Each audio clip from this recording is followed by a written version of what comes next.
생각의 바깥에서 주님의 안방으로, 다소 문학적인 표현 같긴 하지만 이 제목으로 하나님의 말씀을 시간 하나도록 하겠습니다. 신명기 34장 7절에는 그 유명한 말씀이 있습니다. 그 말씀은 바로 이 내용이죠. 모세가 죽을 때 나이가 120세였으나 그의 눈이 흐리지 않았고 기력이 쇠하지 않았다. 특별히 어르신들은 이 말씀을 참 좋아합니다. 그래서 이렇게 기도하고는 하죠. 하나님, 요양원 가지 않고 멀쩡할 때 죽게 하옵소서. 그러나 실상은 우리의 기도와 기대와 다르게 남들 가는 그 방법대로 가는 경우가 대부분입니다. 오랜 기간 목회를 하며 인간이 일생을 어떻게 마감하는지 제 안에 너무나 선명하게 각인되어 있습니다. 나이가 70이 넘어서 한 길을 가다가 다치면 거의 대부분 어른들은 고관절을 다치죠. 고관절을 다치면 그 다음은 요양원입니다. 요양원에 입원하게 되면 뭐가 생기느냐? 욕창이 생기죠. 결국 그 욕창이 재발하거나 욕창이 악화돼서 이 세상을 뜨는 경우가 대부분입니다. 오늘은 그 말씀을 이 모세가 한 것이 아닙니다. 모세가 죽을 때 나이가 120세였으나 그의 눈이 흐리지 않았고 기력이 쇠하지 않았다라는 말은 죽기 전까지 체력이 남아 있었고 안경도 안 썼고 시력이 1.5였다라는 의미이기 이전에 더 깊은 의미를 담고 있습니다. 한 문장으로 요약하면 이것이죠. 늙었지만 낡지 않았다라는 뜻입니다. 여러분 그거 아십니까? 젊은 사람이어도 낡은 사람이 있고요. 늙지만 낡지 않은 사람이 있습니다. 그러나 자꾸의 한국교회를 보면 저를 포함해서 예수 믿은 지 조금 되면 낡은 행태와 모습을 갖고 있는 우리의 모습이 얼마나 많이 있는지 모릅니다. 저의 바람과 소원은 우리 청월한 교우들만큼은 늙었지만 낡지 않았으면 좋겠습니다. 왜 그럴까요? 그 말씀에 답이 있지요. 눈이 흐려지지 않았다라고 얘기합니다. 하나님을 향한 시선을 거두지 않았고요. 기력이 남아 있었다라는 이야기는 사명을 붙들고 있었다는 얘기인데 조금 더 여러분들에게 친근하게 비유를 하면 그렇습니다. 저는 여기 핸드폰 케이스가 있죠. 어떤 물건을 사줘보면 두 부류의 사람이 있습니다. 물건을 사준 지 얼마 안 됐는데 낡게 사용하는 사람이 있지요. 그런데 어떤 사람은 그 물건을 오래 사용해도 낡은 티가 잘 안 나는 사람이 있습니다. 근데 저는 전자에 가깝습니다. 투박하고 거칠죠. 그래서 어떤 물건을 오래 사용하는 법을 잘 익히지 못했는데 지금은 성화 때문인지 나이를 먹어서 그런지 지금은 누가 어떤 물건을 사주면 애지중지 오래 사용하고 보관합니다. 모세가 낡지 않았다는 얘기는 무슨 말이냐? 하나님의 말씀을 소중히 여기고 아낀 거예요. 하나님을 소중히 여기고 섬겼다는 얘기입니다. 그러니 그만큼 자기도 아낄 수밖에. 사람이 늙는 게 아니라 낡은 인생을 살아가는 이유가 있습니다. 그것은 뭐냐면 죄가 관영하고 퍼질 때 그렇습니다. 여러분 부인하기 어려우실지 모르겠지만 한번 여러분의 삶을 곰곰이 되짚어 한번 추억해 보십시오. 내가 언제 낡게 되는가? 그것은 죄를 그냥 해결하지 않거나 내 안에 잠잠히 묵혀둘 때 우리의 인생을 낡게 만드는 중요 요소가 됩니다.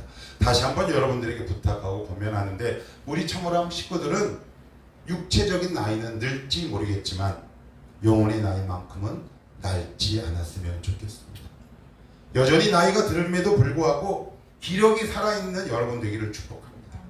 나이가 먹어도 여러분들의 영적 안목이 빛처럼 빛나기를 소원합니다. 여전히 죽기 전까지 하나님의 사명을 붙들고 사는 늙어가고 나이가 먹어가지만 늙지 않은 그런 인생을 살았으면 좋겠습니다. 오늘 본문은 바로 그런 이야기입니다. 오늘 본문은 31절에 이렇게 시작합니다. 그때 예수의 어머니와 동생들이 와서 밖에 서서 사람을 보내어 예수를 부르니, 여기서 그때는 바리새인과 서기관들이 예수님께 와서 이렇게 예수님과 논쟁을 벌일 때입니다. 너 네가 한 기적 모든 것을 내가 봤는데 네가 한 모든 것들은 귀신의 힘을 빌려서 하는 거다라고 단정을 앞 문장에서 내리기 시작합니다. 그럴 때 누가 가장 힘이 되어주면 좋겠습니까? 누가요? 여러분들은 가장 힘들 때 누구의 위로를 받고 쓰임을 다시 얻고 한 주일을 또 살아갈 수 있습니까? 가족 아닌가요? 내 배우자 아닌가요? 내 자녀 아니고 우리 부모 아닌가요? 그런데 그때라는 말은 바로 그때입니다. 어떨 때? 예수님이 밖에서 온갖 모해와 그 다음에 억울함을 가장 받고 있을 그때 가족들은 어떻게 했는지 31절은 이렇게 망하는 기록합니다. 그때 예수의 어머니와 동생들이 와서 밖에 서서 사람을 보내어 예수를 부르니. 그래요. 동생들이 와서 밖에 서서, 어디 서서요? 밖에 서서. 왜 밖에 서 있을까요? 들어가기 싫은 겁니다. 자, 그러면 왜 들어가기 싫은 걸까요? 이유가 있습니다. 이 당시 예수님은 1장부터 3장 중반까지 쭉 보면 어떤 사람들이 예수님 주위에 있었느냐? 유대인들이 당시 꺼리고 가까이 하기 싫은 사람들로 가득 찼습니다. 첫째, 세리입니다. 제가 아침 기도회 때 이렇게 말씀드렸습니다. 유대인들은 세리와 죄인을 같은 의미로 생각하며 산다고. 그들 예수님과 함께 했던 사람은 세리입니다. 죄인들, 나병 환자, 피부병 환자, 심지어 매국노도 있었습니다. 그러니 그 안에 들어갈 마음이 전혀 나지 않죠. 그래서 어떤 행동을 하느냐? 하지 말아야 할 행동을 여기서 이렇게 합니다. 그 단어가 바로 이 단어인데 제가 읽어보겠습니다. 밖에 서서 어떻게 해요? 사람을 보내요. 굳이 이 당시 문화를 언급하지 않더라도 지금도 충분히 이해할 수 있는 내용입니다. 무슨 이야기입니까? 만약에 의민이가 우리 아니를 시켜서 아나 아빠 좀 이리로 오라 그래. 이게 정상인가요? 아니면 제가 우리 둘째 딸을 아나 가서 의민이 좀 오라고 해. 이게 정상인가요? 높은 위치가 낮은 사람을 부를 때 누구를 보내요? 사람을 보내는 게 상식이죠. 그런데 이 가족들은 지금 예수님을 부르러 가는데 자기보다 아랫사람으로 본 겁니다. 그래서 사람을 중간에 이렇게 탁 껴놓는 거예요. 이 말은 주님이 누군지 전혀 모른다는 얘기입니다. 야, 너 지금 들리는 소문에 의하면 너 귀신 들렸대. 얕잡아 보기 시작하죠. 그리고 나서는 사람을 보내어 예수님께 나오라고 청합니다. 그런데 우리가 여기서 함께 봐야 할 한 구절이 있는데 21절입니다. 21절 같이 한번 읽어봅시다. 21절. 자, 시작.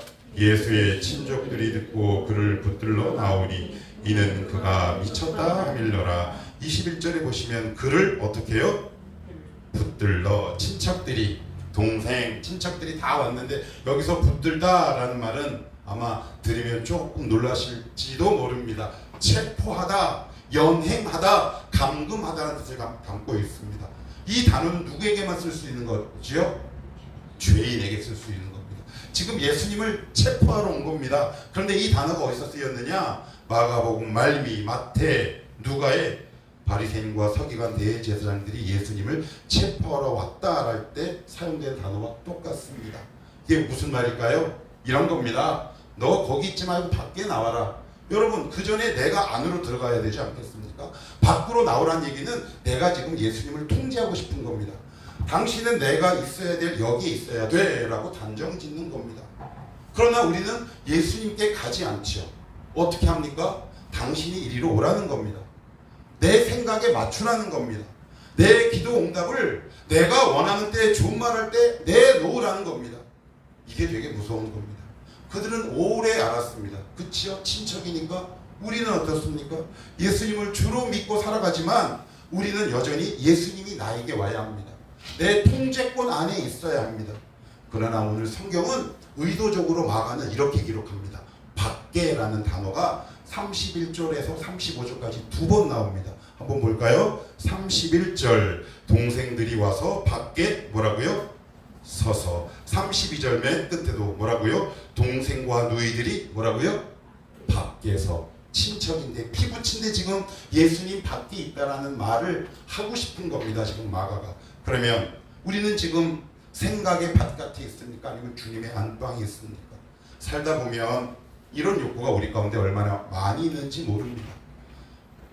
하나님을 통제하고 싶은 욕구가 우리 가운데 얼마나 많이 있는지 모릅니다. 여러분, 언제 섭섭하고 언제 원망이 가장 많이 터질까요? 하나님이 나에 의해서 통제되지 않을 때 저는 되게 섭섭하더라고요.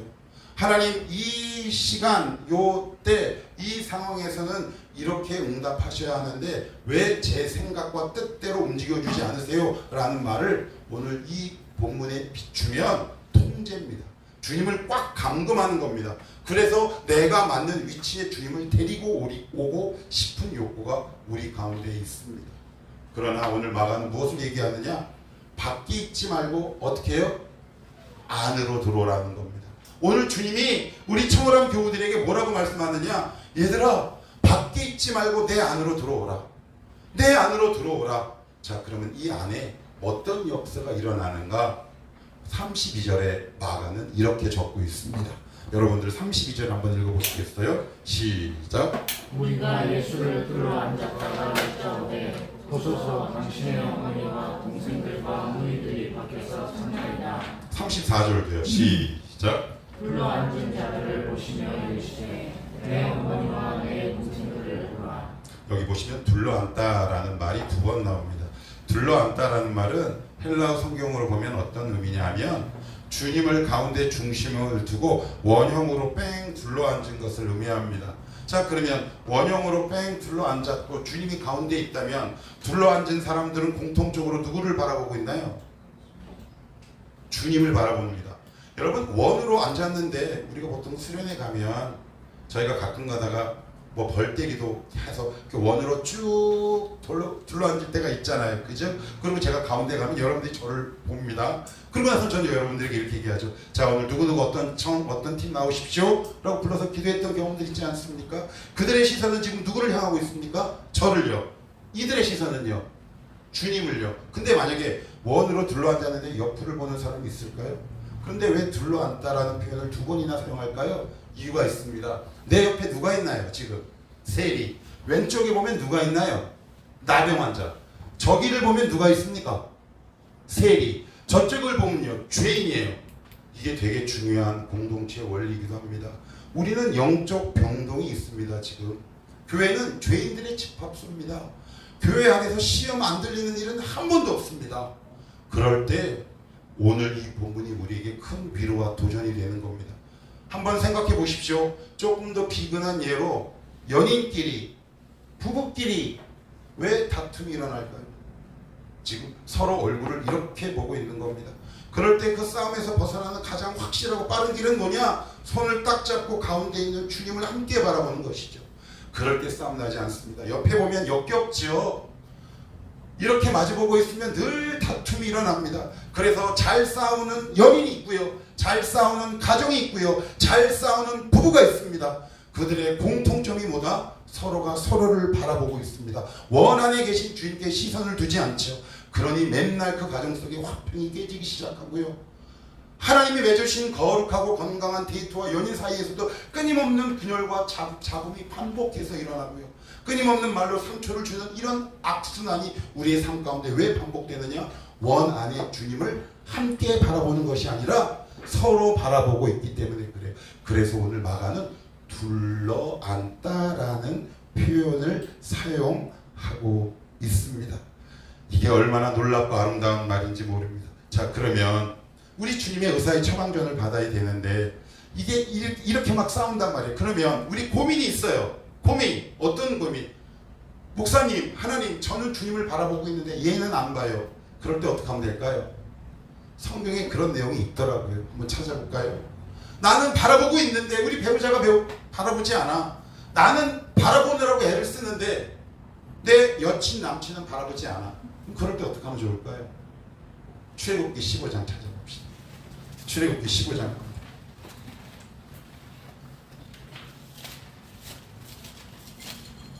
출애굽기 15장입니다.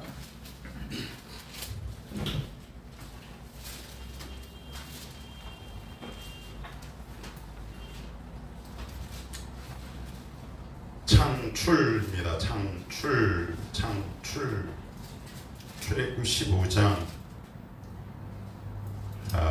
찾으셨나요? 15장 24, 25절. 24, 25절 106페이지 출애굽기 15장 24, 25절 시작.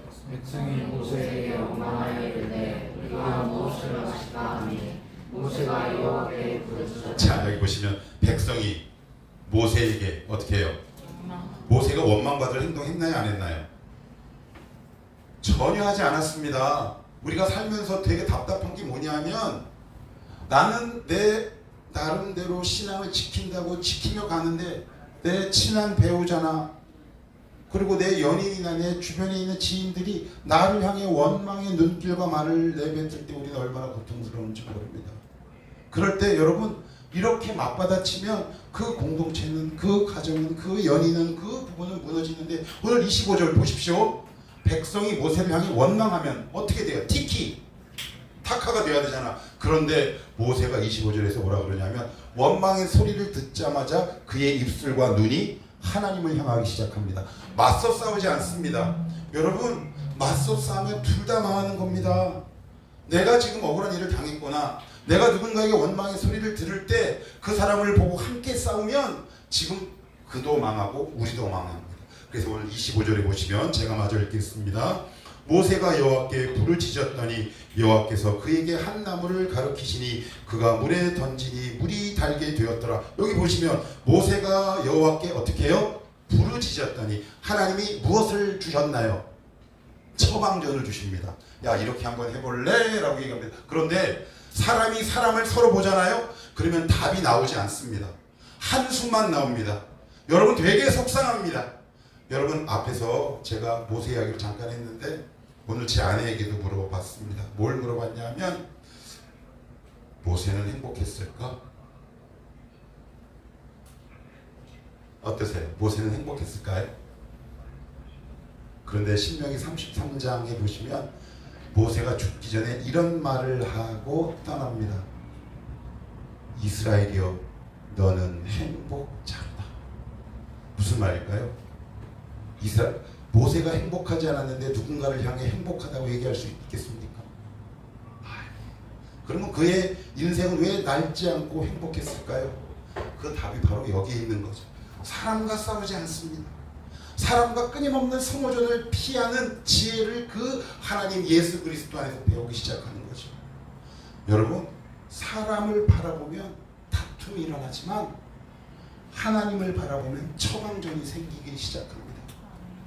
여러분 이런 믿음의 경험들이 우리 가운데 쌓일 때 우리의 신앙이 견고해지고 성장해가기 시작합니다.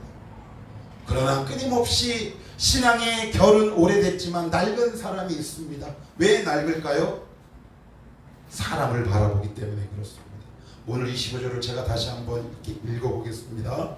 모세가 여호와께 불을 지졌더니 여호와께서 그에게 한 나무를 가르치시니 그가 물에 던지니 물이 달게 되었더라. 거기서 여호와께서 그들을 위하여 법도와 율례를 정하시고 그들을 시험하실세. 그래요. 물이 어떻게 해요? 달게 되었어요. 지금 모세가 조금 전에 처한 상황은 단 상황이에요? 쓴 상황이에요? 쓴 상황. 여러분들은 혹시 신앙생활하면서 쓴 상황을 달게 만들어 본 믿음의 경험이 있으십니까? 아니면 계속 쓴 상황이 나에게 익숙합니까? 제가 청년들을 보면서 때로는 저의 20, 30대 모습을 보면서 가장 안타까운 게 뭐냐면 쓴 상황을 쓴 상황으로 계속 두는 인생들이 너무 많다라는 사실입니다. 그냥 계속 씁니다. 눈도 쓰고 입도 쓰고 표정도 써요. 그러니 입에서 거친 말이 나오고 눈빛이 사납습니다. 그 문제 앞에 어떻게 해야 할지 모르는 그 청년들을 볼 때 제 마음이 너무나 안타깝고 속이 쓰려. 왜요? 그 세월이 긴 시간을 지났을 때 우리에게 얼마나 독이 되는지 저는 20, 30대 너무 처연하게 경험을 해봤기 때문에 그렇습니다. 지금 혹시 쓴 상황이십니까? 사람 때문에 씁니까? 사람 때문에 아프십니까? 그렇다면 이렇게 하셔야 합니다. 이렇게 취했던 태도, 스탠스를 이렇게 원중앙으로 고정하셔야 합니다. 거기에 답이 있습니다. 사람을 보면 답이 생기지 않아요. 사람을 보면 다툼이 일어납니다. 오늘 모세가 싸웠나요? 아니면 주님께 시선을 고정했나요? 주님께 시선을 고정하기 시작합니다. 지금 여러분들에게 주변을 둘러싼 쓰디쓴 삶의 상황들이 있을 겁니다. 이 말씀을 통해 여러분들이 그것을 달게 변화시키는 믿음의 역사가 우리 가운데 일어났으면 좋겠습니다. 아멘. 하나님, 제 옆에 보니 누구라고요? 나병 환자, 왼쪽은 중풍병자, 건너편을 보면 세리, 오른쪽 보면 죄인. 그럼 우리 교회는요? 여길 보면 쟤는 제가 부족해. 저는 뭐 부족한 거 없나요? 의민이, 뭐 은영이, 은총이, 세렴이, 신집사님, 이금단 집사님 다 결격 사유가 있지요. 아픔이 있고 쓴 뿌리가 있고 상처가 있습니다. 그럴 때 하나님께 시선을 고정하면 하나님께서 우리에게 처방전을 주신다. 그 처방전대로 한번 살아갈 때 우리의 인생이 스윗하게 변하지 않겠습니까? 다시 한번 본문으로 돌아가 봅시다. 자, 34절을 같이 다시 한번 읽어봅시다. 33절 34절입니다. 시작. 대답하시되 누가 내 어머니이며 동생들이냐 하시고 둘러앉은 자들을 보시며 이르시되 내 어머니와 내 동생들을 보라. 그러면서 이렇게 말씀합니다. 여기서 아주 재미있는 게 있습니다. 원을 그려보시면 알 겁니다. 가운데 점을 딱 찍으면 둘러싼 사람들과 주인과의 거리가 천차만별인가 아니면 똑같나요? 똑같아요. 옆에 있는 사람과 내가 주인과의 거리가 똑같아요. 이게 무슨 이야기일까요? 우리 주님이 왜 이렇게 둘러앉게 하셨냐면 이건 그 당시 되게 파격입니다. 왠지 아십니까? 그 당시 유대인들 로마, 헬라, 그리스 문화에서는 높은 사람에게 가까이 앉게 하는 서열이 있었습니다. 그럼 어떻게 앉아야 되냐면 나를 중심으로 가장 가까운 사람 이렇게 앉아야 되는데 주님은 그 형식을 파괴해버린 겁니다. 무엇을 파괴한 걸까요? 그러면 서열을 파괴합니다. 공동체 안에 왜 다툼이 일어날까요? 우리 가정 속에 왜 다툼이 일어날까요? 결국 서열을 내가 높은 곳에 위치하려고 싸우는 거 아닙니까? 여러분, 이것을 파괴하는 방법은 오로지 원중앙에 있는 주님께 시선을 함께 두는 것뿐입니다. 이 싸움은 영원히 끝이 없는 싸움입니다. 우리는 높은 곳에 있고 싶은 욕구가 굉장히 강합니다. 심지어 예수님의 제자들조차 야고보와 요한이 어느 날 몰래 예수님을 찾아와 뭐라고 얘기합니까? 당신이 영광 받을 때 우리 아들들을 하나는 주님 우편에 한 명은 좌편에. 무슨 말일까요? 서열을 좀 높은 곳에 위치해 달라라고 간청하지 않습니까? 우리는 그런 마음이 전혀 없나요? 연인 사이에, 때로는 교회 공동체 안에, 때로는 가정과 부부 사이에 우리의 싸움의 정말 근원은 뭘까요? 내가 너보다 위라는 서열의식을 확인하고 싶은 거 아닙니까? 내가 옳다라는 겁니다. 내가 맞다라는 거지요. 그럴 때 우리는 그 부부싸움을, 연인끼리 싸움을, 가정 속의 이 불화를 끊임없이 사람 대 사람과 충돌로 해결하려고 합니다. 해보십시오. 뭐만 남을까요? 상처만 남습니다. 흔적만 남습니다. 그럴 땐 어떻게 하시라?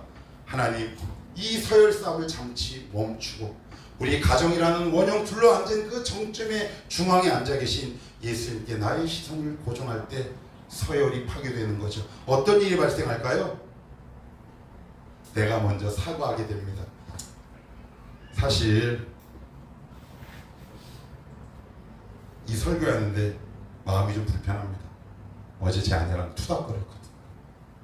이럴 때 설교하기가 굉장히 고통스럽습니다. 하기 싫어요.